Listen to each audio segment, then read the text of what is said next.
Macro economic में chapter 1 में आपका जो आपका है सर्कुलर फ्लो ऑफ इनकम, उसमें एक और न्यूमेरिकल आता है, सॉरी एक और थ्योरी का क्वेश्चन आता है, what is the difference between stock and flow. ठीक है जी, फर्स्ट क्वेश्चन मैक्रो में यही आ जाता है 1 मार्कर में। तो what is stock and what is flow, that I am going to clear in this video. So stock quantity of economic variables which is measured at a particular point of time. Particular point of time पे अगर किसी भी चीज की quantity आप major कर रहे हैं, दैट इज स्टॉक।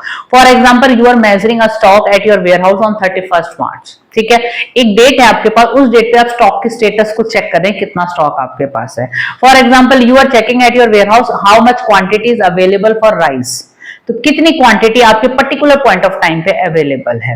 ठीक है, आप मनी सप्लाई एक पर्टिकुलर पॉइंट ऑफ टाइम पे या पर्टिकुलर डेट पे चेक कर रहे हैं, या आप किसी तरीके से नेशनल वेल्थ एक पर्टिकुलर डेट पे आप चेक कर रहे हैं, तो this is termed as a particular point of time पे जब आप कोई चीज चेक करेंगे, this is the stock variable and that is a static concept. और stock has no time dimension, क्योंकि हमने एक पर्टिकुलर पॉइंट ऑफ टाइम पे चेक कर लिया। ठीक है, flow quantity of economic variable which is measured during a period of time per day expenditure or पर वीक एक्सपेंडिचर, और हम कह सकते हैं पर मंथ एक्सपेंडिचर।